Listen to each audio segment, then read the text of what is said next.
You'll remember the story of 24-year-old Dylan Lyons, that Spectrum News 13 reporter who was shot and killed while covering a story in Orlando, Florida. Lyons was engaged to be married to Casey Fight. They were planning their life together, including their dream of having children. So when Dylan was killed, Casey decided not to give up on that dream. She took swift action to make sure she could still have his children. Joining me now is Casey Fight and Beth Lyons, Dylan's mother.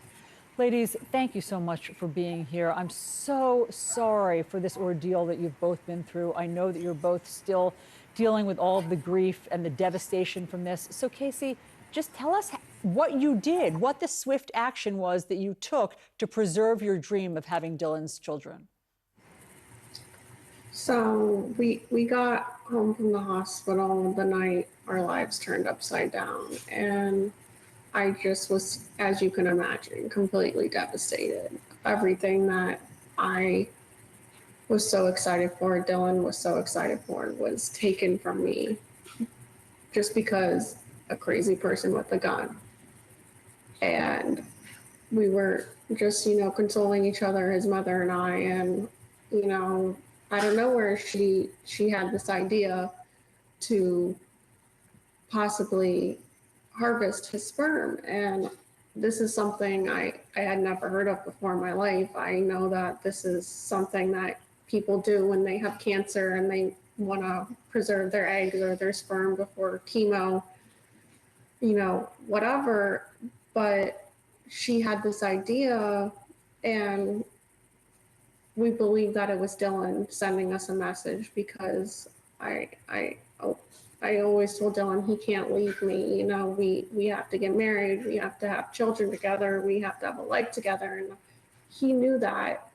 And I feel like that was him giving that to me, because he sent that message to his mother. Yeah. And Beth, I read that he had talked to you, even though they're so young. 24 years old, but he had talked to you like, Mom, if we ever have a problem, if Casey and I have a problem, we would rely on IVF. He had already introduced that topic to you. And so you were sort of familiar with being able to use like assisted reproduction. And so what did you think of this idea?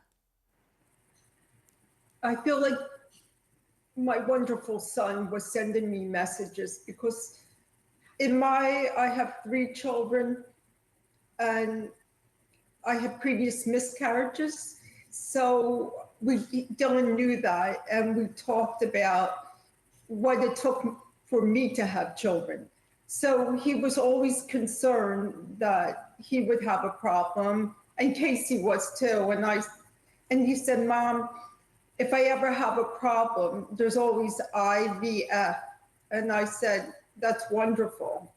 And somehow, but I never knew that a person that it was murdered, you could still do it on. Yeah. So we had to act within 24 to 36 hours for his sperm to be vital. And somehow I feel as though Dylan sent me messages. I really feel like. I understand that. And so you had this 24-hour window to make this happen. And so, Casey, how hard was it to find a doctor and to get everybody to agree to help you with this? It was not the easiest task I have had to do, I will tell you that. But it was something that we had to get done. I had the help of his entire family. His dad was on the phone with doctors. The same time his sister and I was on the phone with doctors. We had an entire list of names and numbers, and we obviously did not sleep the night before. So we waited till doctors' offices were open that next morning, and we started making phone calls around 7, 8 o'clock in the morning. And I would say around 1 o'clock is when we found Dr. Patel, and he happens to be the #1 in the country for extracting, and he had agreed to do it for us. And he had to wait until Dylan's medical exam was over, because this was a murder. So they had to finish with the sheriff's office and everything. But once they were done, he had the permission to go in there and do the extraction. And around that, it was around 3, 4 o'clock. and that was around the 24-hour mark, and it was still viable. So Yeah. it was a lot of calling, a lot of, help from everyone in our family. Yeah. And I'm just, I'm very grateful we were able to get this done. It's incredible, Casey, that you had the presence of mind to know that you needed to swing into action and that you wanted to do this. And Casey, just on a philosophical level, I mean, you're 26 years old. Are you prepared to be a single mom? Yes, I am. It's obviously very devastating to me because, of course, I would, love nothing more for it to be the way I dreamed of, with Dylan by my side. But, I have our family. I'm not going to be raising this baby alone. I'm going to have his mom. I'm going to have his sisters. I'm going to have his dad. We're a very close family, and I'm going to have help. So I I like to think I'll be prepared. And I know he'll be watching.